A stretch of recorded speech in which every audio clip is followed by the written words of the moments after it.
Hello, and welcome to the Rough Idea Podcast. I'm John. I'm Nick. I'm Sylph. This week we have a Blizzcon extravaganza lined up for you. Blizzcon just happened this most recent weekend. It was on the 4th, 5th, and 6th of November. So, me and Nick, being the Blizzard people we are, we're going to talk a lot about that. Listen to people. And Sylph is mostly going to react and nod and ask questions, because she's, it's just... I wasn't supposed to be here. But you're here, and that's what matters. But firstly, let's talk about what games we've been playing this week, or most recently, just to sort of flavor things up. So, Nick, do you want to start us off? Sure.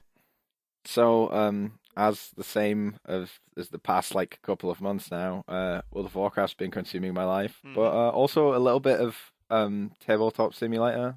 Been playing some card games on it. Oh, sweet. Which ones? Well, mostly Weiss with one of my friends. Sweet. And I've actually been dragged into League of Legends again, thanks to Yoshi, because he keeps messaging me about it at 1 in the morning when I'm trying to get an early night. Then you're like, well, I guess I don't need an early night. And I'm like, I'll play a game, and then suddenly it's 5 o'clock, and I'm like, oh dear. Oh, sweet, nice. Yep. Sylph, have you been managed to play many games this week? The only thing I've been playing right now is all the new expansion stuff for Stardew Valley. Wait, what have they... because the patch was a few weeks ago, right? What stuff did they add? They have new starter farms, so if you want to play a farm that has more lakes in it, you can. There's also a monster farm that spawns monsters. There's a rock farm, so you can farm rocks. My favorite of the farming exports, rocks. They've added two new marriage candidates, so you can romance more people. I have Sweet. 5 boyfriends and 5 girlfriends in the game. Nice. Mm-hmm. And just other bug fixes. That's always... So it's not impressive when a game was just like, well, we fixed some bugs, but it's just satisfying. It's like, I feel safer now in everything that I'm doing. Well, it depends what the bugs are, but yeah. They've also added in some new buildings. So there's now a mill, so you can make your own sugar and flour, whilst before you can only buy it from the shops. They also added a shed that's just there to look pretty. Shed. Yeah, shed. Every farm needs a shed. I use my shed. Yeah, I use my shed for a shed. Yeah. But oh yeah. So since they've added the new marriage candidates, some people didn't want to start over a new save file, so they've introduced a divorce. So you can divorce your current spouse, but they've also introduced so you can have kids after a while. But if you want to just start over, but don't want to start over with your save, you can go make a sacrifice to the Dark Ones to get rid of your children. Yes. Oh no. Excellent. Oh no. That is... I kind of just want to try it out and see what it's like. Get some kids, sacrifice them to the elder demons. I just want to sacrifice just this once. I just want to try it out, try out sacrificing. We'll try it. I've been much like you, Nick. I've been playing WoW. Emerald Nightmare Heroic down, for those of you who know what that means. Yeah. Respect. When did you first get it down, by the way? Like last week. Emerald Nightmare has been pretty... Like, for me, I don't really care about Mythic. We don't have enough, our guild doesn't have enough people. So Heroic is, our end game. It's just been... It's steady progress. Underwhelming. I mean, it's fairly easy. It's not very long. Yeah. There's not much to it. Especially after, there's a little exploit you can do, quote unquote exploit, where you can basically just skip. Oh trash, yeah, you can reset the trash. Yeah. Which normally takes 10 minutes, so it takes a lot of the oomph out of it. So it's quite easy to get to all the bosses and. We found that by accident one week because we did Heroic Nathendra by accident first. Right. Then went back and did normal, cleared through normal, came back to Heroic and the trash was gone. Oh, nice. And we were like, oh, so if you reset the instance, it just clears the trash. That's kind of nice. I mean, it makes it a lot simpler, but it's... Yeah. Yeah, oh well. There should have been like a boss where scenarios is, I think. Just like a little hub keeper, and then you do your Yeah. thing. Well. I've also been playing Owlboy, which came out Oh, I want to play Owlboy last so week. bad. Oh, it is. So I've been waiting for Owlboy for about 10 years. Jesus. Yeah, so about like 9-10 years ago, they sort of did a lot of footage and like, hey, this is our cool game. It's this cool like pixely platformer, and I was in my youth and I saw it and I was like, holy shit, this looks so cool. I don't think I had proper internet back then. Well, I mean, let me tell you, I did, and it was good stuff. You got your updates via Owl. Yeah, not Owlboys, just owls. And then sort of for like a year or so, they kind of sort of updated a little bit and would occasionally sort of post stuff, and then they just kind of disappeared. And I totally forgot about the game until maybe about 4 or 5 months ago, where they were like, hello, we're alive. We're making this video game called Owlboy, and I was like, oh my god. And I actually, so when they first announced the game, like they had a demo of a really, really early version, and I have that still on my computer because I have my old hard drive in my current computer. So I have this 10-year-old demo of Owlboy, and it's come along a lot. So the game released on the 2nd of November, I think, and I bought it, and it's just been an absolute joy. It gives me Shovel Knight level of vibes of just polish and just amazingness. Now the reason it's taking so long is apparently the lead developer and designer, he suffered like really bad depression and hasn't been able to work on it along. There's a lot of sort of media stuff around it. I think he did a huge article and interview about why it's taken him so long to do this game. And it's so fascinating, so I really recommend people check that out. And the game itself has been getting next to perfect reviews, so yeah, I'm super happy with it. The music is probably the best music of any game this year. Like, holy crap. This just... I don't know. Legion's theme is pretty neat. It's better than that, man. Oh, okay. Oh, it's just gorgeous. I'll take your word for it. And so, generally in these sort of like generic-y platformer kind of games, I feel, they're very predictable. Like, they keep a story light, and the story is always very predictable. But Owlboy has had its sort of nice sort of twists and turns, and it's been really enjoyable. I've not completed it yet. I think I'm about maybe 2/3, 3/4 of the way through. But I've loved it. If you like platformers of some kind, especially sort of SNES based games, then check out Owlboy. It is incredible, absolutely incredible. Okay, I believe you, but I missed like the last half of your speech because you said 2/4, so you've played through half. Oh, I know. I meant 3/4, 2/3, 3/4. Right. I really want it. It's super good. And I recommend it.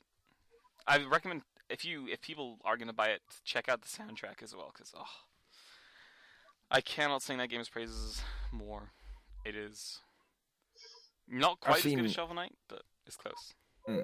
I've seen a couple of people talking about it the past few days, and I'd not heard of it at all before then. So to hear so much praise I'm gonna have to at least have a look at it now. I've only heard about it through Jim Sterling, and then John was like, Owlboy. It's really good. I believe you. My gushing. You might have noticed by my gushing. It's fine. We all gush about some things, like time to time. It happens. Legion's still good. I'm just gonna throw that out there.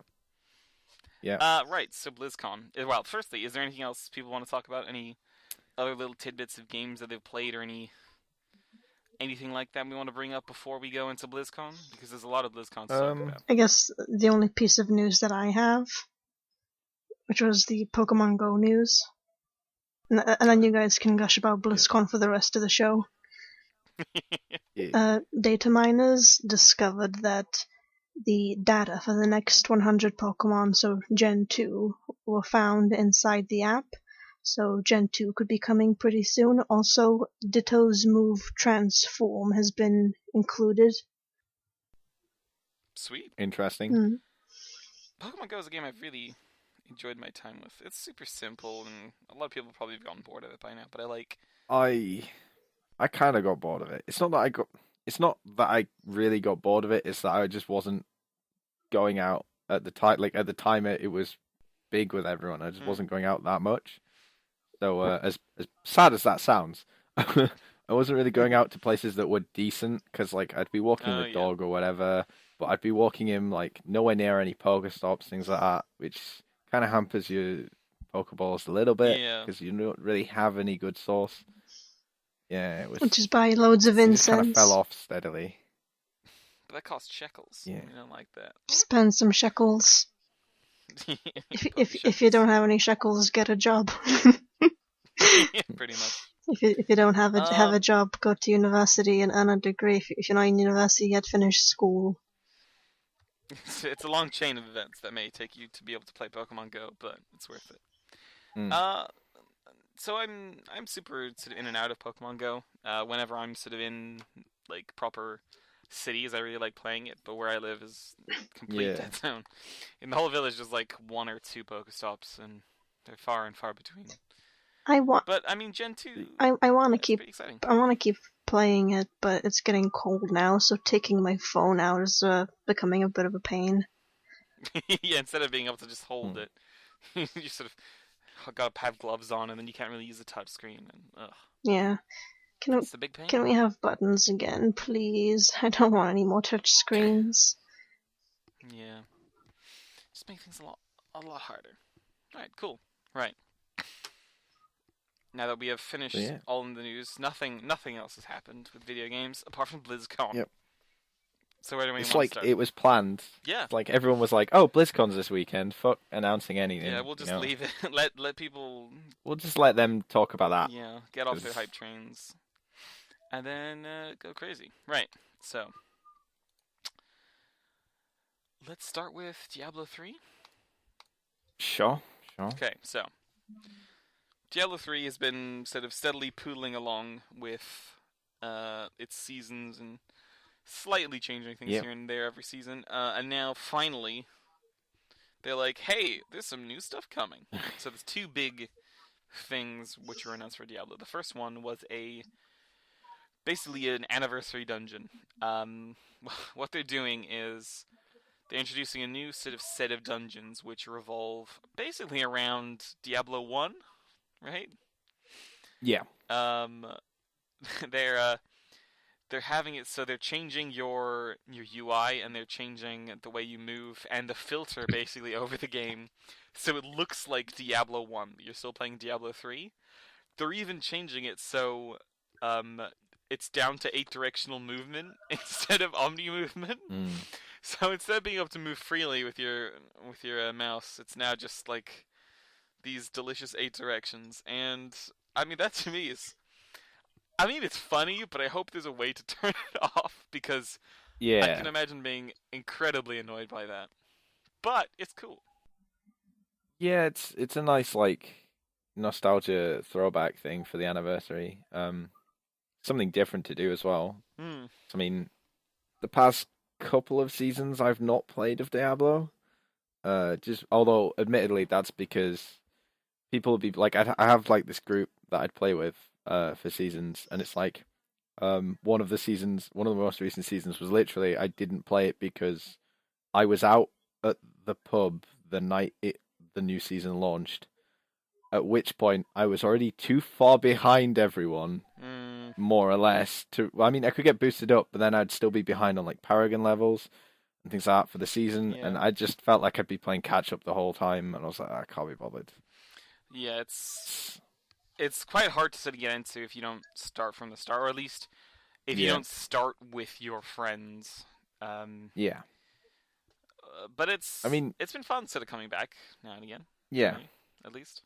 Like, it's nice to do, at least in the past, like, several seasons where they've not really added new content. It's just been slight changes to, like, a few new sets, changes to some sets here and there, changes to a couple of, Legendaries. like, runes and stuff, and Yeah. individual legendaries, and including like Can Ice Cube, stuff Yeah. like that. Kanye's Cube, as we called it. Like it's it's been nice to just kind of dip in for like every other season and do stuff. Yep. And I don't think I could play every season at the moment anyway because I just like playing Wizard. I don't fancy playing most of the classes, so I've got like several Wizards and Crusaders on my account. Because I played like a Wizard 3 seasons in a row at one point. Nice. Which went from like Firebirds to Taurashes and Delceres, and then can't even remember what was after that, but that did burn me out a little bit. Yeah. The same thing 3 seasons in a row. I played, I think, Monk and then Crusader and then Crusader again, I think. Are the only three that I remember. I think I played Wizard once or Demon Hunter once, but it's nice to see something just kind of different rather than we're tweaking a few legendaries, which they normally do. Obviously, speaking of different and classes, like Hey. I mean, that brings on to the other point. The other right? big announcement. The other The Necromancer. Yeah, Necromancer. Yeah, which is a class in Diablo 2. I don't think it was in Diablo 1. I'm pretty sure it was just in Diablo 2. I can't recall. I think it's just in Diablo 2, yeah. I don't know if it plays anything like it though. Like, have they gone into details on it? So there's a playable demo at BlizzCon itself, and it plays. It's a lot more active than the Diablo 2 Necromancer, but you can still have kind of the ridiculousness. So in Diablo 2, you can have an army of up to 99 skeletons, and if that doesn't excite you, then I think there's something fundamentally wrong with you if you don't think 99 skeletons is just incredible. It's good to hear they kind of seem to have kept the feel to the same kind of class, because that's part of the reason you'd bring back a class as well, right? So you're like, hey, look at this thing that you all love. Like, we're bringing it back so you can use it again. Yep. But also at the same time making it more interactive, so it's not necessarily as boring to play. Old Necromancer, you had no way really of controlling your skeletons. They just sort of did their own thing, sort of near you. Now I know there's an actual skill which you're like, attack their skeletons, and they're like, okay. So I'm pretty excited about just being able to summon hundreds of skeletons. I'll be honest. I'm pretty sure I'm gonna have to try it out when it comes out. Yeah, I mean, at the very least. So the Diablo 1 stuff I think is coming sort of within the next few months, but the Necromancer pack, because it's a pack they have to pay for, and they're introducing new stuff as well. It comes out next year, so in a year's time roughly, and it's going to cost some money. They haven't said how much yet, but it's going to be interesting. Because it depends how much. Yeah, it depends how much content they add as to how much they price it at. Yeah. If it's just the Necromancer, it'll probably be quite cheap. Like in perspective, like I mean, unless they go and add a bunch of stuff like they did with Reaper of Souls. Yeah. It won't be that much. Which is the only real thing you can compare. I think it'll be like £10-20 or so, I think. That's fair, yeah. I mean, I can see them adding a couple of bits on the side of the Necromancer as well. I mean, they have a lot of... They've said they're going to add some other bits as well, but I'm not sure if they're going to do much to it. There's also other stuff that they've sort of said that they're adding challenge rifts, which are similar to Greater Rifts, where everyone will play the same character and it'll be the same rift layout. But you sort of go about it in let's do it as well as possible. Yeah. Some quality of life changes, new legendary affixes, and some new legendaries for various classes. And yeah, honestly, it's going to be interesting. I mean, like, the new affixes were kind of one of the few things that was actually done over the past however long it is now to actually add some more variants with, like, going back to some of the old stuff like Obsidian Ring of the Zodiac, is it? Things like that, and giving it an affix that actually did something cool that you could, like, because they gave it abilities, or it was either, I think it was abilities, hitting stuff gives you 1 second off the cooldown on one of your big cooldowns or something. So you could basically just run as like a Crusader. You could run like Akarat's champion, your nice big cooldown to become tanky, beefy, monstrous guy, and then just like have a bunch of spamming stuff that just then reduces your cooldown. Yeah, there was the Swipe Satyr, right? Was kind of part of that. Or was that a different build? No, the I Swipe think so. Satyr I know. was a different build, and then the Yeah, Perma Akarat's champion was another. one I'm thinking of is I think it was the same season they actually did it, season 5 or something. Yeah. I played Crusader and I played Hammerdin, right? Yes. So you run Blessed Hammer, you run like Provoke, you run a couple of like low cooldown, small cooldown abilities like Provoke and Iron Skin and stuff to make you tanky. Provokes to like just gain wrath because you're literally all you do is you stutter step spamming hammers. Yes. You don't run an actual generator, and then you just like Akarats almost off cooldown and things like that. And it was fun. It was really fun. But it wasn't was very interactive. Kind of. Well, I'd say it was interactive, sort of, because if all of your stuff was on cooldown, the ring would knock 1 second off a random one. Like you didn't have control over that, Yep. so you had to kind of sort of game how you were using your cooldowns to actually survive, especially at higher grifts. But my biggest memory of that season was doing a 4-player grift with some of my friends. One of them was running Whirlwind Barb, who obviously spams a lot of whirlwinds on the screen. Yes. One of them was playing Exploding Palm Monk, which was big at the time, where you'd hit something with your Thousand Fist Strike to apply Yes. Exploding Palm, and then applied it to everything. and then you'd 7-sided strike, and it'd just Blow like up. burst the palm, spread it to everything, and they'd all just blow up, and it just like again more particle effects. Yeah. So only one of our party was actually running something that didn't just spam particle effects on the screen, and we lagged the instance out like massively. Yeah. But I think that was actually a huge issue that season because loads of people were running like the popular builds for maybe like 3 or 4 other classes had quite a lot of these spammy abilities that just ruined the server. You know what? I respect that. When you have a build which just freezes people, I like that. That's funny to me. Right. That is basically all there is on Pretty much Diablo. all there is on- yeah. It's been fairly light, so it's just been the Necromancer and the Anniversary Dungeons and other little quality of life stuff. So let's move on. So, let's go into Overwatch. Yep. So Overwatch, finally, as I spoke about in the last gaming podcast, the ARG has ended. Sombra has been revealed officially. Yep. Blizzard did exactly boop boop. That's a new thing. If you want to be hip and cool with the kids who know about Overwatch, just say boop and they'll boop you back, and it'll be a great moment. Boops you in Sombra, finally. Spanish. Yes. So Sombra, the sassy Spaniard, Isn't she Mexican? she might be I don't Mexican. know. I'm not 100% certain. I'll be honest with you. Who knows? She speaks Spanish. That's all I know. Yeah. She's a super cool looking hacker type character. She's an offense, and she's I think the only offense character whose ultimate isn't just like I kill people. It actually has utility to it. And Sombra as a character, like on a meta level, is extremely important. Because firstly, she's kind of groundbreaking the fact that she can stealth, which is a big thing.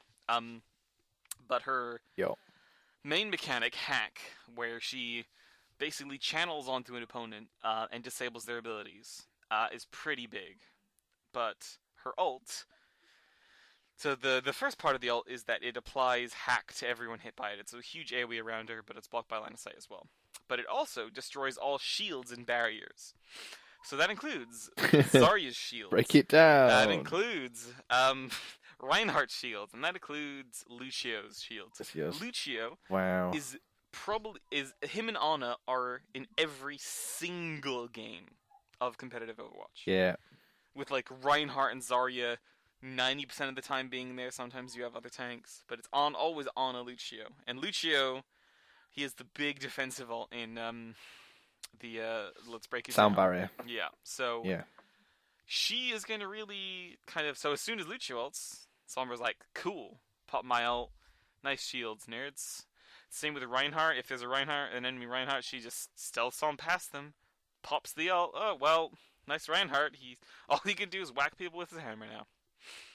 Yeah. She's very exciting with the potential of in competitive play. She's very tricksy. She has like a teleporter which she throws like a disc, and then she can teleport to it. It's very similar to Unreal Tournament and Doom, I think, had it as well. Yeah. Apparently, at one point in development, they were thinking about letting her have telefrags. So if you were to teleport onto someone, you would basically teleport inside them and explode them. Apparently, that was joked around with in development, but they decided not to implement it, which is a shame because it was sweet. Yeah. But now, yeah, she's very, very exciting, and the character itself, people have already fallen in love with her. The way they announced her was exactly like everyone expected. So they were talking about Overwatch, and they're like, "Oh, we're doing really well. So here's the video about the release of Overwatch." And they started the video, and the crowd goes quiet as they're watching the video. But then, oh, this is like static and like particles and stuff. I wonder what could be happening. Oh no, Sombra's hacking the presentation. And what people didn't think would happen was a new animated short. And that was incredible. If you haven't watched it, or even if you have no interest in Overwatch, I recommend watching the animated shorts because they are amazing. Especially Bastion's one. Yes, Bastion's one is adorable because you get to see a robot with PTSD. Yay! Yeah. So yeah, Sombra is a big deal. Those playing Overwatch are pretty. I'm very happy with how Sombra looks and how interesting she is. She's on the PTR today. Well, today the 7th as of recording. By the time it's out, she'll be on the PTR, so probably everyone can try play her. And damn, she looks fun. Get ready for 12 Sombra games.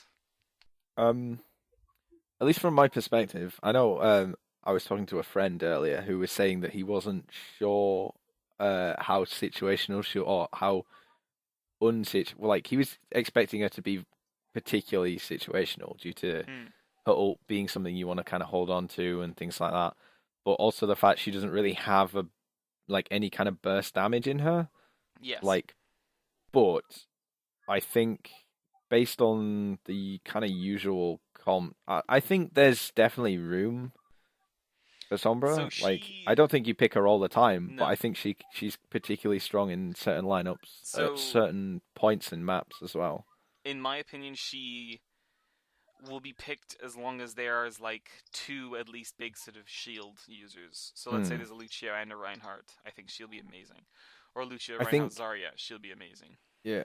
I think she can also get picked up if you're, say, attacking, and there is if you're attacking some kind of point that has just one of those really, really good choke points.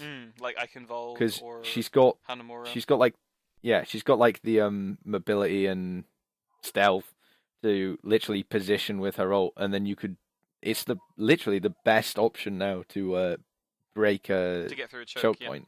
Absolutely. Because you ult and then you follow it up with something like, I don't know, Farrell or Zariel or Reaper or just anything. Yeah. Just throw something in and kill everyone, and they can't really react. Yeah, her damage I think is pretty solid, but I'm really glad that they're going with an offense here who doesn't have a lot of offensive options, at least in terms of I press a button, you die. She's very offensive, utility orientated. Yeah.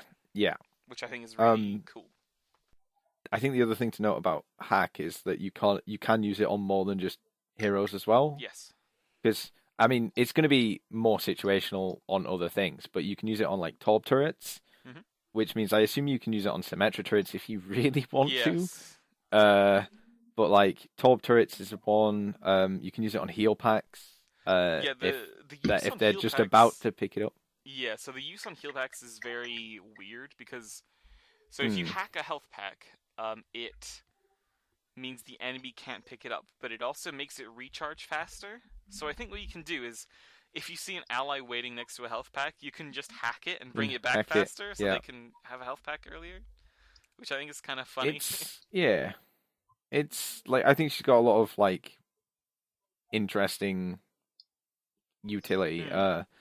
and definitely he's probably going to be one of the, I say higher skill cap, yeah, probably Yes, like one of the absolutely. kind of higher skill cap heroes. Like, there's a lot you can do with her. It's just whether you know how to do it and when it's good to do it. I think That will make the difference. she's very much similar to Tracer Genji in the fact that they're very mobile but very squishy Yes. character. That's all Yeah. about the backline and playing disruption basically. Mm. She's a bit more fight orientated because of the ult and hacking, the utility of that in general. Yeah. But it's gonna be very very interesting, and I'm super excited to see how she shakes things up because I definitely think she's gonna have an impact on Yeah, oh yeah, competitive as of a whole. course. I mean, one thing at least is Sombra's just gonna mean like it does like do that slight, at least a slight nerf to like Reinhardt, Zarya, Lucio. Like, I mean, it's neat because like literally, this is not even joking. One of my favorite heroes to play, generally speaking, in the game is probably Diva. Like, Yep, there's a few, but Diva was always up there as like I enjoyed playing her even before she got buffed and the hipster. changed Yeah, in various ways. Like, and she's also getting buffed again yeah. A with the lot. extra Oh 100 health goodness. and 25% movement speed Yep. while attacking, which I see why they've done it because they said that they were doing it because she's basically not picked in Yeah, competitive. and competitive, the But argument is why pick Diva over Winston. well, yeah, but it's like because of that, because of those changes, coupled with at the same time, say like the Reinhardt and slight Zarya. nerf to like Reinhardt and Zarya, Yeah, like Diva could just come out of nowhere as well and just be like in every game. I don't think she necessarily will, but it's potential. Like, she's certainly there's certainly the potential there because she's got a lot more. She's a lot more of a tank than she used to be at the start of mm, the game, where she was just kind of this bulky disruptor, basically. mech. I think, I'm quite happy with the way they're doing it because there's been a universal call for like nerfing Reinhardt and Zarya and Lucio, but Yeah, it's very hard because it just becomes a numbers game. Like, how bad do they have to make these characters to make people stop playing them, but also occasionally play them? yeah, And I think this is a much more like this is a much better way, sorry, of doing it because it means yeah. you have options against them rather than just making them worse. So that means, I'd s- oh, there's a Sombra and she keeps yeah. blowing up my Lucio ults. I guess I should just change. Maybe I should change to Zenyatta, or I should change to Ana or Mercy. Mm. Well, it's like that's one thing I think Overwatch has a strength at in this situation. Like, you can't like it's a bit difficult tweaking the numbers correctly so that Mm, people have played the right amount in moderation, but because of the nature of the game and that you can switch whenever you want, it does mean you can be like, oh well, we'll introduce a new character that can situationally just destroy certain like characters, and that means that you can it opens people up to be a bit more liberal with switching as well, yes, absolutely. which is an interesting mechanic for the game in itself. So Yeah, I know on the PTR as well. They're reducing the old generation of all heroes as well, which will add to that, I think. mm, yeah, definitely. It'll probably make the game a bit faster paced as well. Well, I mean, Ex- what's sort of the game is now is that you wait at the so attack, wait to the choke. They get on ult and Lucio ult and maybe Reinhardt ult, and then you go all yeah, in. Maybe you wait for Reaper pretty ult as much. well. Ana Reaper is disgusting. Um, and then so you just wait for ults and then go. So having it a lot Yeah. slower, I think, is very very nice because it means it's a lot more Mm, about trying to get picks instead of trying to be cheeky with it. Like if you get a pick, now it's just, oh cool, I get my ult slightly yeah. faster, and it was just ult gaming basically, which is, I mean, it's Mm, cool because it means that the ults are high impact, but you don't want them to be too. You don't want them to dictate the flow of the game. You want them to yeah. to add to the ebb and flow, but not be the be all and end all. Definitely. Then they also announced Overwatch Leagues, which it's this big sort of system where basically they're allowing everyone to participate sort of in a sort of a ranked system. Um, and everyone goes onto leaderboards, and then eventually what happens is that people can recruit people from the leaderboards and make teams, and then those teams can sort of become sturdy rosters, and then eventually you get to become a global star. Um, which I think is a very interesting and cool way of doing it, I guess. I mean, it's not anything Yeah. groundbreaking, but it means that It's you get to play in a more competitive setting, which is cool. yeah, it's it's kind of a variance on things that have been done before, but Mm. it's certainly nice to see because it's always generally kind of nice to see these um just I guess systems being like implemented because it's almost like they're trying to sort of go, we don't just care about these people, we care about all of you. Yeah. Which isn't actually that surprising for Blizzard to do because they do that all the time. Yeah, they very much. We They love try to please everybody. everyone. Sometimes to the And detriment, but this is okay. I yes, guess. sometimes they try to please everyone and end up pleasing almost no one. Yes. But Warlords of Draenor. hey, Warlords of Draenor was not excessively bad. It was just pretty bad. It was like a low point. Yeah. But we'll not go there. That's something else. So, Sylph, any thoughts on Overwatch? I just like how Sombra's hacking isn't like in world hacking. It's like it's more like she's actually hacking the actual game. Yeah, I think it's Yeah. very interesting. I think they've done her well. Yeah. They could have made it so cringy with Edge, but I think it's good.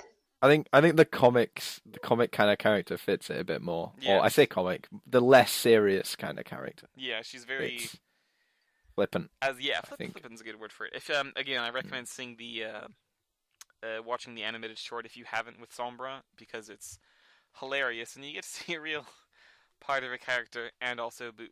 Yeah. Boop. Yes, Boop. Speaking of Boop, I saw someone tweet a couple of days ago, literally just after the trailer had come out, saying about how people were already complaining about Boop, and they were like, "Well, it's it's a catchphrase. Like, why are you complaining about a catchphrase?" At which point, my immediate first thought was, "Do you ever get the feeling of deja vu?" I was like, it just fits because it's like it's already happened, and it's a catchphrase. So there you go. Excellent.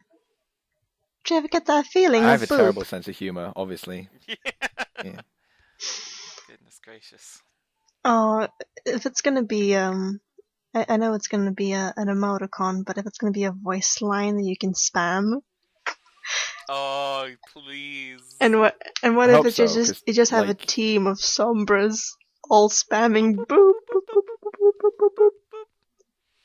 Because you can go Well, it's like- invisible. You just everyone invises in, goes to the enemy Envision team. just boop. Yeah. Oh man, I think it's gonna be good. Yeah, I think she needs Boop as a voice line because all of the like amazing kind of trolley voice lines are all on Diva right now. Yes. So you need some elsewhere as well, so you can use more than one Yep. The rather than just spamming "Is this easy mode?" or game it, Anya. I'm obviously butchering that, but I think the one I had to quit last was Winky Face. Winky Face is 'Cause- excellent. May has Yeah. some good ones as well. Her new one, where she just for the Halloween event, was just scary. It's so good. Yeah.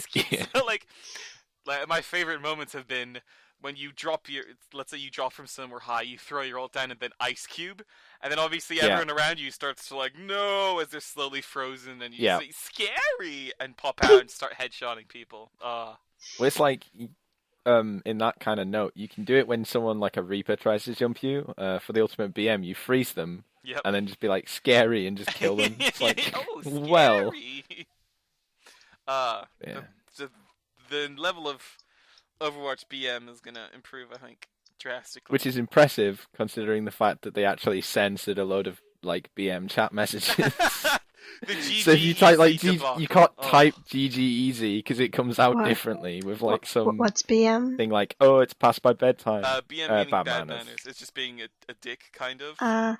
Is that Comes naturally was to me. that the one where they would replace words with other words? Yeah, Yeah, so they did. They replaced if you put GG Easy in chat. For those of you who there's aren't like aware, 5 or 6 there's messages that loads. it can There's come out like with. 10 or Oh, 12, I think. Of just like, oh, I'm yeah, up past my bedtime, and yeah. there's like, so all you need to type is GG Easy, and you get this custom message. So from GG Easy being fairly rare, now whenever Hmm. someone does something or wins, you generally get a wall of like 3 or 4 sentence Is that, paragraphs just covering have the you chat log. have you ever watched any of Zilbrad's videos? No. So he's done like a bunch of Overwatch videos. Basically, normally plays in like 5 or 6 people. Um, One of his appeal points is that he plays a lot of Bastion really well, and Excellent. they just like dick around while playing and stuff. One time he typed in GG Easy and it came out with the I'm trying my best or whatever. Yeah. The line that's like, I'm sorry, I'm not so good. I'm trying my hardest and I'm trying to improve each time. He saw it and he was like, that's perfect. Typed it out, copied it, and then like in later games was just spamming it near the end, like at any point where he'd like get a really good ult or something, he'd just start spamming it. It's just, they are more BM than the GG Easy. It's beautiful. Ah, that makes Thanks, me happy. Blizzard. Thank you, Blizzard, for it's like the WoW emote in Hearthstone. That was Yeah. It was sorry. Wow. They replaced sorry, which to be fair, some of the sorries were like A bit sarcastic. Yeah, but I think Jaina's is literally just wow. Yeah. She's like Anduin's is the same. beautiful. It's like wow. It's like this is worse. This is so much worse now. as soon as WoW came out, I just started spamming it. Yep. All the time. During Christmas time, they replace hello with Happy Feast of Wintersvale. Yeah. Which also is an amazing BM emote. Truly yeah, that's fine. It's a good time. It's a good time. Shall we move on to Hearthstone? Yeah, I was going to say, speaking of Wizard Poker. Yeah, speaking of Wizard Poker. Nice segue. Good job. Yeah, thanks. New Hearthstone expansion. Finally, all the Gadget Sand looking stuff has been revealed to be. Mm-hmm. I mean, Gadget Sand. I mean, people thought, oh, it would be Gadget Sand. It would be something near that. No, it's just Gadget Sand and people being mean to each other on the streets of Gadget Sand, which is pretty cool. Mean Streets of Gadget Sand. It's kind of like a 50s mafia-esque kind of theme to it. There's different gangs and each sort of have lots of things to do with them, like thematically, but also each gang is related to 3 different classes with tri-class cards. Yes. Say that 12 times fast. So first on the theme, I like the idea of the theme with the mafia and stuff, but the title, it's really picky, but the fact that it's called Mean Streets of Gadgetzan really bothers me of all places, because the Goblin towns are not big in WoW, right? Yep. Gadgetzan has one street. It's just one street that just wraps through it. That's it. It's kind of like a circle because it's got the big arena in it. Yeah, there's the big arena in the middle, I guess. But it just bothered. I'm like, what streets? there are no streets here. There's a dirt road. Yeah, but yeah, the on the topic of the class cards, the tri-class cards, I don't think that's a bad idea. Having cards that are, because it opens up a new area you can go into for balancing cards, and that you can be like, well, this would be broken in these classes, so we'll restrict it to this pool. We won't give it to those classes. My main issue is some of the groupings are just arbitrary, and it's I mean, I think I would have preferred it if they'd done it in pairs, because you can, or for the most part, because I think you could just about get away with more thematic pairs than you can with the trios. Paladin. Priest, Paladin, Mage, Warlock, Shaman, Druid, but Rogue Warrior. I mean, also there's 9 classes, by the way. Yeah, well, I said for the most part, put Rogue Warrior Hunter together, because they're all just shooty, stabby people. Yeah. But when I heard the tri-class cards are out, I was like, well, I guess they're gonna pair them in some ways. They're obviously gonna do Priest, Mage, Warlock, which they did, because the 3 casting classes. Well, sort of, because let's be real, shamans don't have a casting spec. No, they They have they have a healer and a melee spec. There is no casting spec. Yes. So Rip elemental. then I looked and I was like, I guess they could do like shaman, druid, and hunter on like a nature-y theme, because hunters have like the pets and stuff, and then you do like warrior, rogue, and paladin based on the martial aspect. But they didn't. They were like, what, shaman, rogue, warrior, was it? No, it's shaman, rogue, druid, and then warrior, paladin, hunter. It just seems, I was just like, why rogue? So, like, why is rogue paired that way? I don't know. It's obviously a really minor thing. It's probably more due to the balancing of the cards they want to do, which I totally understand. But I'm really picky with these stupid things. Yeah, it's fair. Like, to me, I think it's design-wise, at least, from a mechanical. Yeah. I think it works really well. Like, Rogue doesn't have any healing in it, and then now they can find healing through, the Discover cards. You can find, a healing wave from Shaman, or Healing Touch, or Moonglade Portal. That's true. Shaman can find ways to buff weapons. Druid can find weapons from Rogue and Shaman, and there's a lot of cool, interesting sort of design spacey, but thematically, like, so to me, I think the Order of the Jade Lotus, I think, is the one. To me, it's just a rogue kind of thing, because they're all like, oh, we're sneaky ninjas. Also, there's some magic-y nature stuff in there somewhere. Shrug. We're sneaky we're sneaky ninjas, and we're also animals and people who just kind of talk to the rocks. Yeah, and that's right? about it, really. I think that's my only real problem areas, though. Is like, I think the goons being, warrior, paladin, warrior, paladin, hunter is fine. The Cabal is the 3 main magic classes, fine. Yeah. And I think mechanically they're totally fine. But it's going to be interesting. I'm probably going to try it out, at least. I don't know if I'll buy any packs, but I'll probably try it out.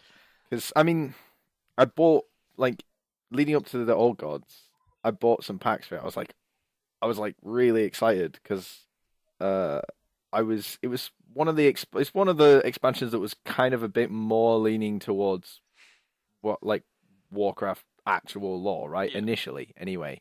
I say initially because we have shit like Ragnaros Light Lord, but we'll not go there. Yeah, well, I mean, it's a whole different kind of thing. Yeah, that's like a what if thing, and I get that. But obviously that, like, diverts quite a bit from my it's like when they did what was it called? The League of Explorers adventure. Mm-hmm. My initial thought, like, they showed Bran, I was like, this is it, boys, they're doing Ulduar. And then they were like, no, here's some thing we've made. And I was like, I mean, I guess, but why not just use Ulduar? Yeah, I mean, I think they wanted to steer it away from, adventures can only be raids, because they had Next World made Blackrock Mountain. They had kind of Molncore and stuff. I don't I don't have any problem with them doing it. I just obviously prefer the kind of thematic tie-in. Yeah, for sure. Just because, I mean, part of the reason I played Hearthstone anyway is because it's Warcraft. Yeah. I mean, that's the reason I got into it. Yeah. Also, I like card games, so I thought it was neat. Yeah, but, like, as far as card games go, there are other card games that I prefer to Hearthstone, generally. But, its accessibility and the fact that it was tied to Warcraft were the main reasons I went for it. Thematically, it's great. Ease of play is great, play it anywhere. Yeah. And it's just kind of I can sit down and just play some stupid games of Hearthstone with stupid gimmicky decks, which is great. Like, I did enjoy League of Explorers when it came out. It's just, initially I was like, but Ulduar was like the best raid. Why not Ulduar? Why not just give us some Ulduar? You can still have just Bran. Ulduar Blues. Just the Ulduar Blues. Yeah, please. Maybe that'll be a different one. The League of Explorers will explore the reawakened Ulduar. Boom. Yeah. There you are, Blizzard. That's the next adventure for you. Me and Nick have solved it. Yeah, I haven't played Hearthstone for a good few months, because I stopped a few months into All Gods after it wasn't quite, like, I made it, like, literally all I played pretty much in All Gods was Yogg Mage deck, which was just a variant on my old Tempo Mage deck with Yogg in it and some more fun cards, like to mix it up but still be reasonably good. So I completely missed out on this bit where the entire community was complaining about Yogg because I was playing Yogg when everyone's still going, "Oh, Yogg's trash. Don't yeah. play Yogg. It's awful." And I'm like, I don't know what you're on about, mate. This card is You play it when hilarious. you either lose when you're playing it, or you play it and just flip a game, or you just have stupid shit happen. And you're like, that just happened. Well, at least it was fun. Yeah. So I'll probably try out. I'll probably at least try out the new expansion, but I don't know how much I'll get into it. I'm super into Hearthstone. I do my daily quests on Hearthstone because I like just playing the game. It's a nice way to just sit and chill. I mean, so I'm looking forward to it, honestly, a lot. It also doesn't help that I've actually got back into some of the other card games I played more lately, Weiss. which means, Weiss is one because I've started playing it with my friend a bit more often. So that's like like another reason I played Hearthstone. Like there was the fact it tied in, it's easy, very accessible, and like it filled the void where other card games had left when I wasn't playing them as much, you know. But I'll still try out Gadgetzan at the very least. For sure. Because some of the tri-class cards sound pretty interesting, or pretty cool at least. Yeah, like nothing as interesting as Yogg. No. But like, I don't think you'll go back there, unfortunately. But I mean, I think the unsung hero of my Yogg Mage deck anyway was Kabbalist Tome. Because I love it Kabbalist synergizes. You're just like, Kabbalist Tome. Well, now I've got a fuck ton of spells. Yep. Kabbalist Tome. I got Kabbalist Tome and 2 spells. Kabbalist Tome. Yep. I got 3 more spells. Suddenly my deck is like 34 cards. 4 of which are extra spells. Spells are great. Spells are pretty cool. I love spells. Oh yeah. Did they do anything else with Hearthstone, or like did they do any show matches? Or I think there was some showy league, but I didn't watch it. I'm just looking at some of the cards here. There's a neutral Kazakus. 3/4. Yeah. He's the Cabal legendary, so he's a neutral legendary available to priests, warlocks, and mages. Mages, yeah.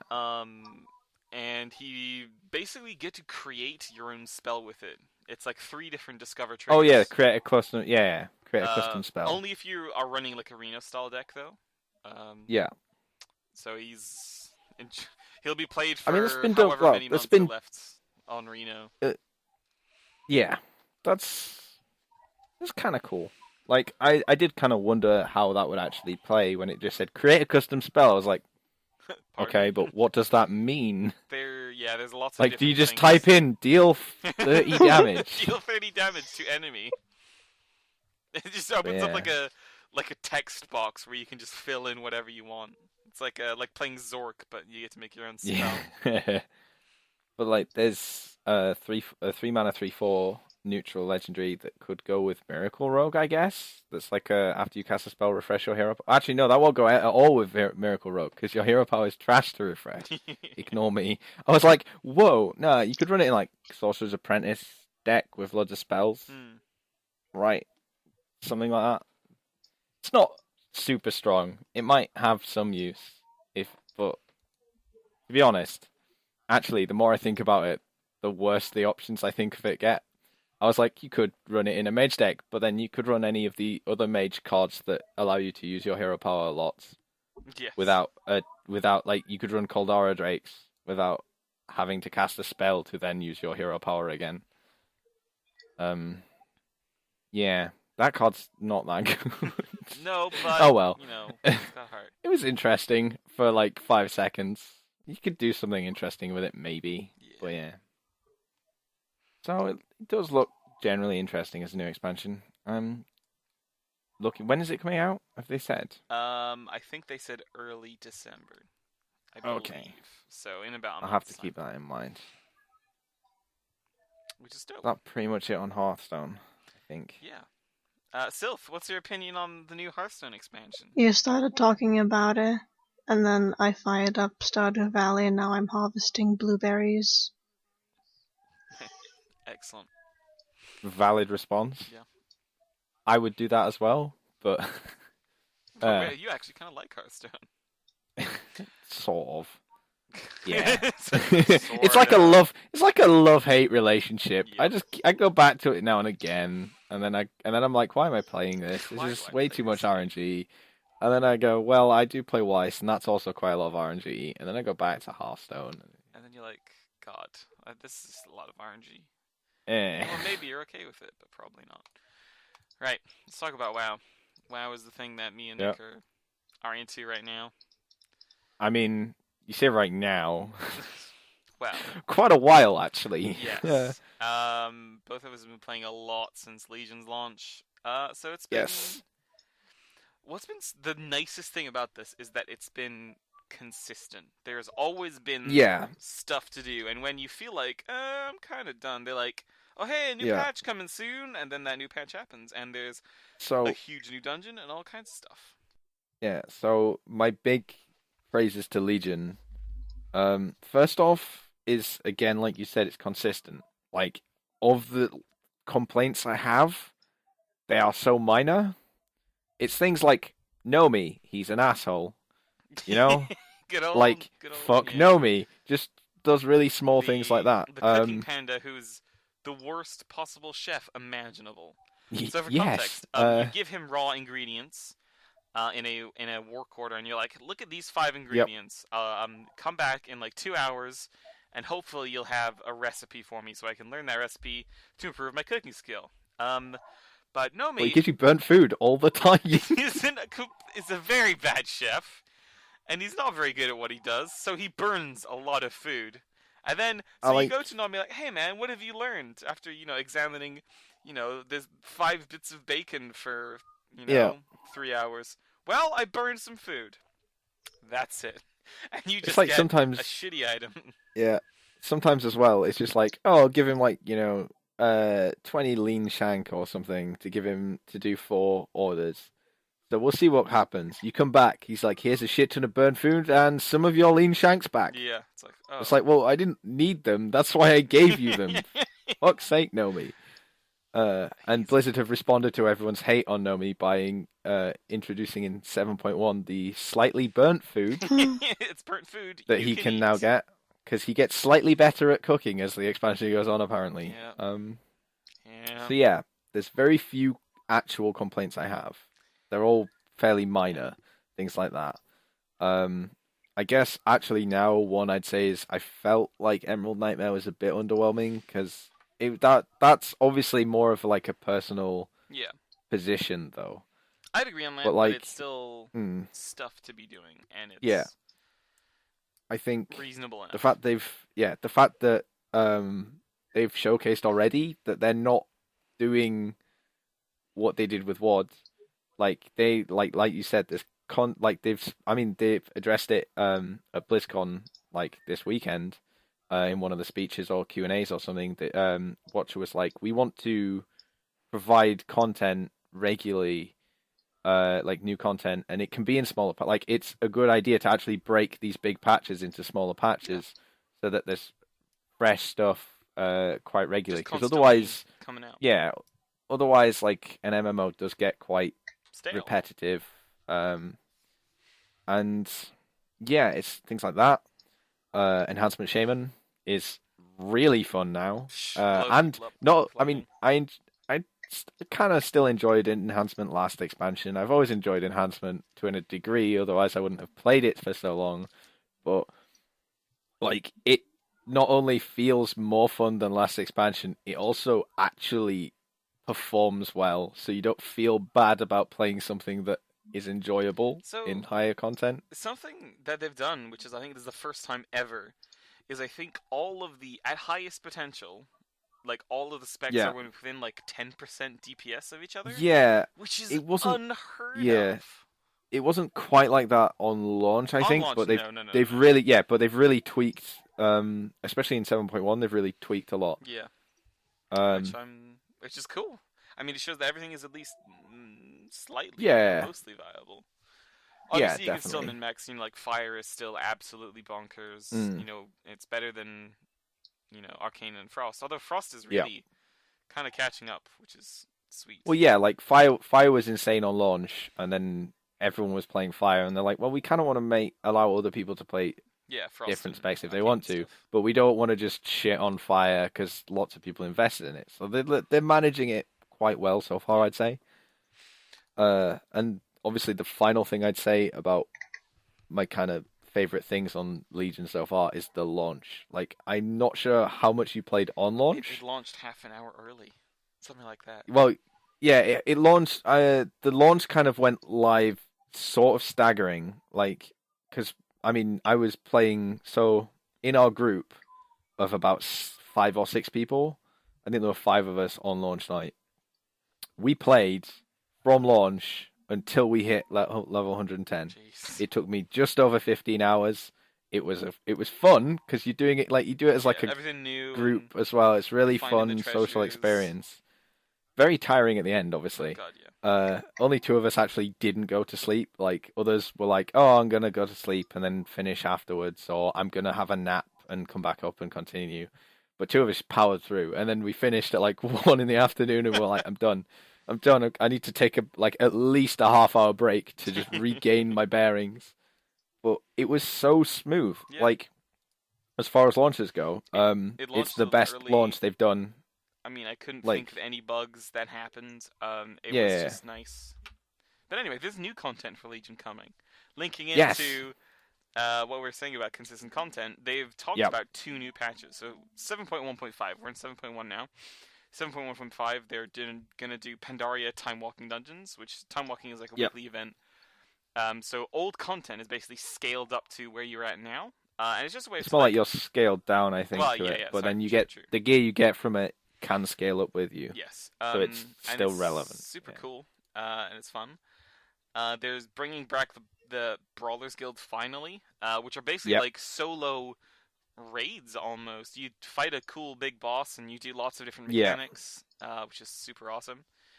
They're bringing in a new thing which they're calling micro holidays, which are Oh, basically yeah. like 1 day, maybe 2 day events, but it's just something silly. There's no big event to it.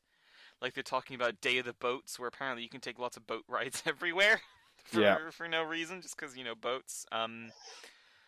I can't remember any specific ones now, but they're basically 1 day sort of just little fun Yeah. thing. I like the idea of the micro Yeah, holidays. it's just 'cause something. it's just another thing to be going on sometimes. Yeah. You're like, oh, I don't know what to do today. It's boat There's day. a micro today. holiday. It's Yeah. boat day, so I'm gonna go on some boats, I guess. Exactly. They're updating Blades Edge Arena. They're doing some. So one thing which is super sweet is they're updating class diversity. Yeah. So they're a big thing that sort of has been a bit of a complaint is that people are like, oh, we don't like it that you've sort of reduced and cut down the skill kits to try and Yeah. make everything feel unique. But a lot of classes and specs, a lot of specs lost a lot of versatility. So hunters, they used to have a thing where they could fire out a freezing trap to CC a mob. But then it was just given to the survival specialization, where Beastmasters and Marksmen couldn't use that. And now they're bringing that back as an example. Rogues are getting a group invisibility back, basically. And they're just like, we want to give everyone a little bit of, CC and flavor back to themselves. Which also is going to be nice because it'll help with mythic dungeons, because there are mythic keystones, like the high keystones. Because there's a lot Basically, of... greater risk from Diablo put into WoW. Yes. But as dungeons, which is cool. Yeah. And that'll help some of the less wanted classes become more interesting and useful, basically. It'll have some tweaks to specific rotations and help improve overall fluidity, apparently. They're looking at weightings of secondary stats like haste, mastery, and crit. Yep. Some classes really want one stat but hate the others. Example, Fire Mages rank crit over intellect right now. Yeah. I think Marksmanship Hunters rank mastery over agility. And then agility, intellect, and strength are the core stats, which are meant to be the most important, but they're not. Yeah, the general kind of mantra they want to go for, or that they say quite a lot, is if the gear that drops is an item level upgrade, it's probably an upgrade. It Like, they should didn't be. say it is an upgrade, Yeah. but they said it should probably be an upgrade, Yeah. which I agree with to an extent. Like, if it's only a small upgrade in item level, like, Yeah, you know. I think the weighting of optimal stats should still come into it. But, like, if it's like 50, I mean, 20 your primary, level, yeah, then it should. yeah, your primary stats should almost always be more important. Yep. There's no real reason they shouldn't be. Then they talked about 7.2, which is the Tomb Yep. of Sargeras. So there's going to be a new Yay. raid. There's new Legion events inspired by the launch Invasion. of Legion events, the Legion invasions. The new raid, Tomb of Sargeras. There's going to be a new dungeon, Cathedral of the Eternal Night. They're going to bring in an artifact upgrade stuff.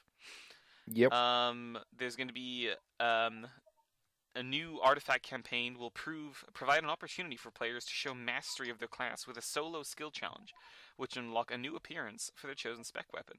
These appearances have been inspired by previous class coastline like Anathema, Benediction, and Rock Delar. Yeah, I was going to say they've mentioned that it's inspired by things like the Greenfire quest. Yes. Which is interesting because we've not really had those kind of challenging things you can do by yourself. There was the Warlock really? Fire, and then there was Yeah. the Priest solo thing, which was Anathema and Benediction, and then the Hunter one, which Yeah. was the leafy Rock Delar bow. Yeah. Which is awesome. I think adding solo, like high-level skilled solo content is super sweet. Yeah. I mean, they're I'll adding- probably do it You got for the... Oh, I was going to say, I'll probably do it for the... At least for the skin, for the possibility of using it. Yep. Because obviously it varies in how much you actually like your skin. I don't know Yes. if you've seen the Guardian Druid one, but it's basically a It's a gorilla. furbolg. It's like a kind of... It's like a standing bear, It's right? Man-Bear Pig. They're Yeah. finally bringing Man-Bear Pig. Yes, it's Man-Bear to Pig. WoW. Finally. I've been waiting for Like, so long. Like, the Guardian Druid one's cool, things like that. Lots of cool-looking new weapons. Yeah. And also class mounts. So something that Yeah, I was people going have to asked say, for a long speaking of time. cool-looking things... Yeah. Something that people have been asking for ages is like, oh, I want cool ways to differentiate my class. One way you Yeah. can do that is mounts, and that's what they're doing. So every class is getting their unique mount. Shamans win that hands down because it's this Yeah, huge air like- elemental. there's this kind of global agreement on the internet almost. Almost everyone is like, yeah, shamans get that's just the best one. Yeah. Because like there are some cool ones, like the Death Knights get what is it, like a Dead, plague furry-looking worm dragon. kind of thing? But like it's Yeah. like it looks cool, but there are similar mounts to it already. Like Yes. there's plenty of like undead worms from like Wrath, way back in Wrath Yep. is where you get most of them.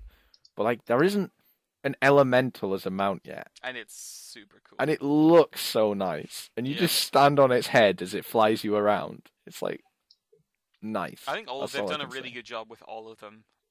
Yeah. Like priests get this really cool looking ethereal owl. Spec to spec as well. They've said a lot of them will have changes. So like the shadow priest mount will look different from the holy and discipline. The mage mount, which on the arcane, so the arcane one they showed, which was this cool arcane disc basically you fly on. The fire Yeah. one or frost one will be different in some way. Maybe not significantly, but it will be different. And they said that not every single spec is going to have their own one always, but Yeah. they want to have a bit of, I assume changeability with it. they'd probably, at least for like, as an example, I can think of like for Shaman, they could do different elementals, right? Yeah. I mean, But like just the one they showcased was like a storm one. which could be you could enhanced do like mineral a- elemental. Yeah, Then they could I have could a see water that being one for both of them. yeah, They could have a water one for Resto, Yeah. things like that. Um, It's a neat idea. Generally speaking, I'm I'm super happy. looking forward Again, to. just Yeah. because it's just little things which they don't Mm. change the game. It's just like I really want a cool priest mount, and for just my priest that we can use. And Yeah. then now you can have that. You can have your sweet mount for your class, and it's just this has been like the expansion of flavor in my opinion. Class calls and everything, and I mean Yeah. it's so nice that they've done this. Like everything, these little things people have been asking for This- so long. Yeah. Finally, it's happening. To be fair, they spent at least all of WoD developing Legion. Yep. Because I think they mentioned in an interview once they actually started developing Legion in during Siege, I think it was during Siege of Yeah. Orgrimmar, the last raid of Mist of Pandaria, and it kind of makes it feel like some aspects of WoD, which are similar to current ones in Legion, were like tests, and then they went, Yeah. okay, this was what was wrong with it. Let's tweak it. Yeah. Uh, Like garrisons and the class halls. yes, Is the main because one. I mean, they said that the class halls in Legion came after the garrisons in design, Yes. but there's no way they saw the garrisons and everyone's feedback and thought this was good. We need to do it again. Yeah.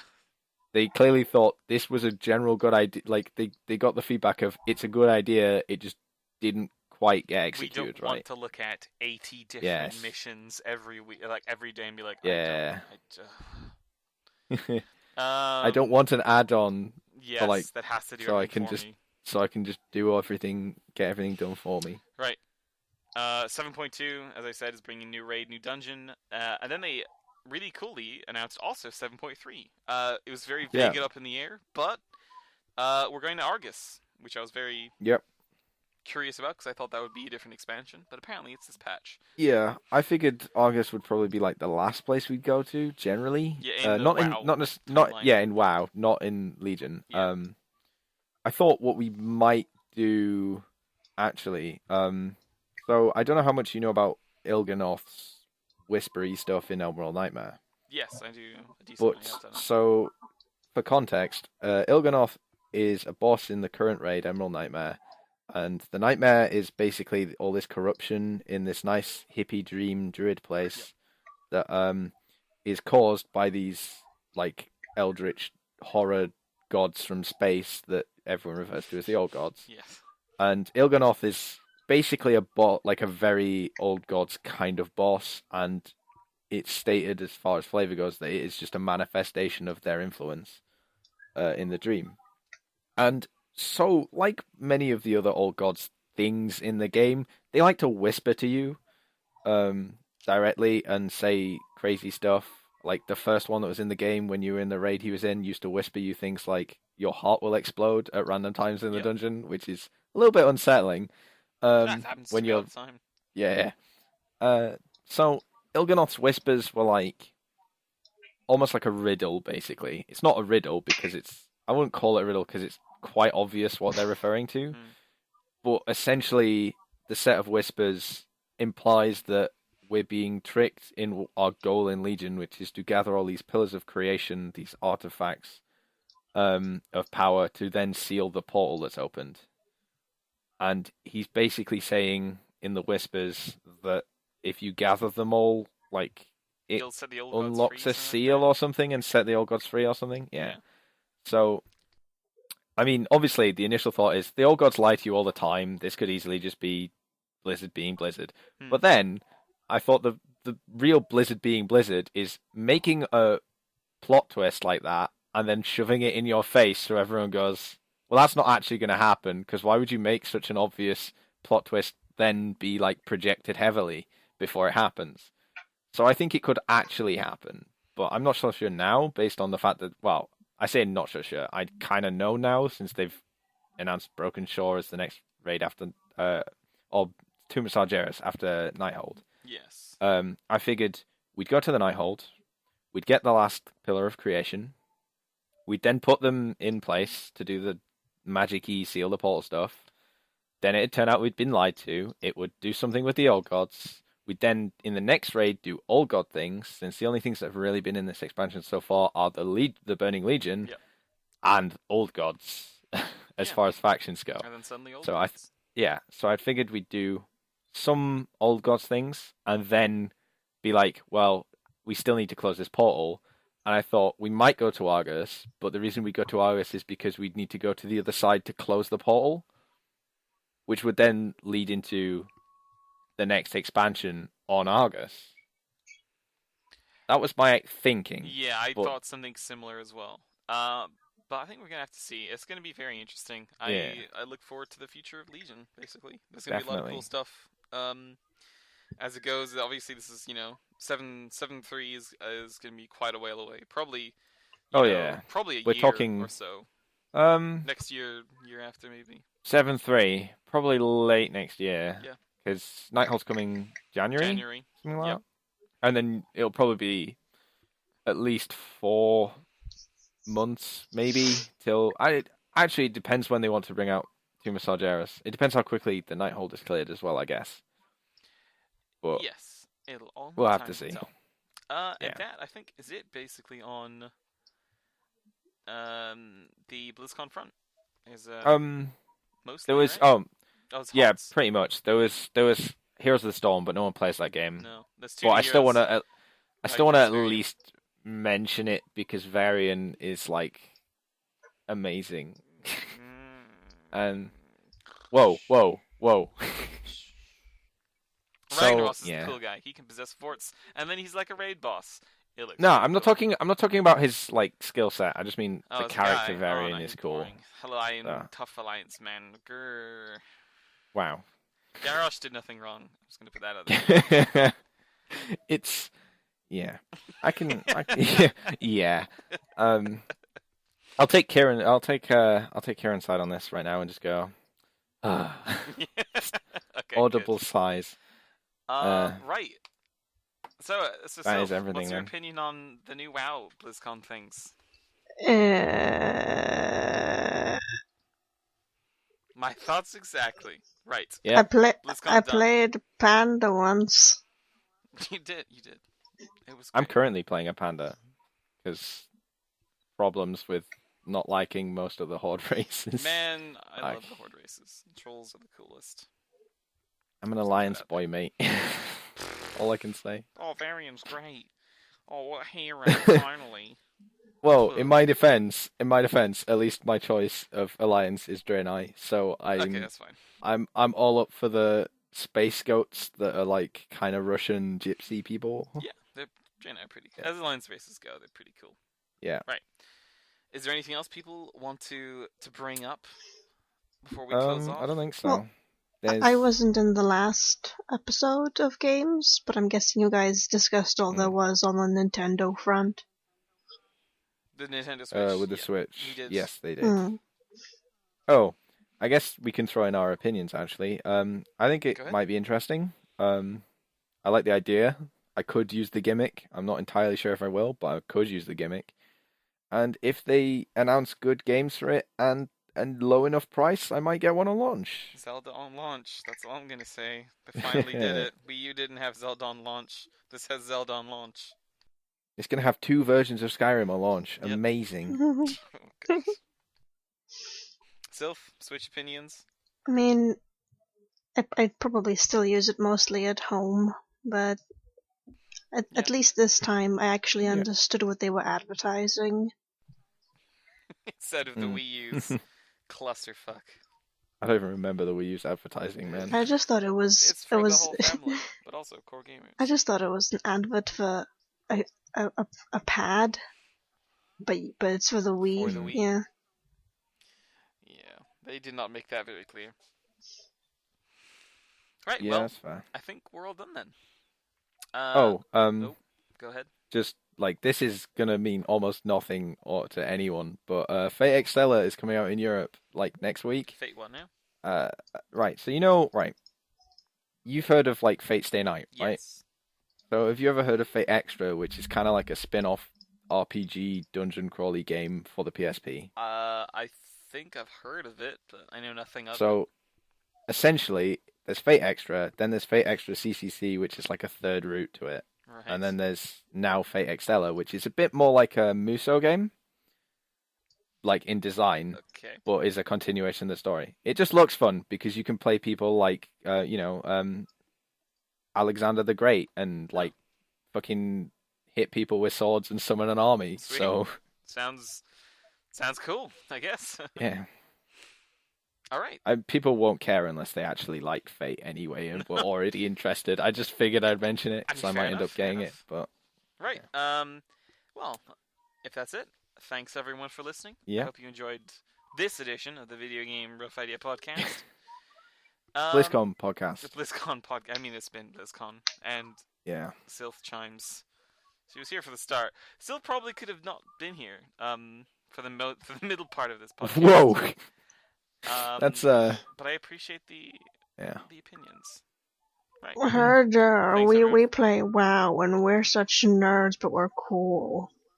Oh I hey, wish. you have to at least say something for the dedication to like play a game. Maybe not even full time, just off and on, but play a game for at least half your life. It's terrifying Like, when you put it like that. Please don't put it like that. Can Please you no, don't. no, it can worries you me as well. It worries me as imagine it well. playing that game for half of your life? Oh gosh. We OG Remember? Vanilla Boys. Remember? Remember when Burning Crusade was out and I went to Tower's hand? I Oh, don't man. remember because I wasn't playing it. No, you weren't. But I do. I was outside climbing trees and racing snails. Man, that must have been fun. No, That must have been real fun. no, No. no. No. Tears. Thanks everyone for listening to the Rough Idea podcast. We're gonna bow out. Thanks everybody. Bye bye. Yeah, see ya.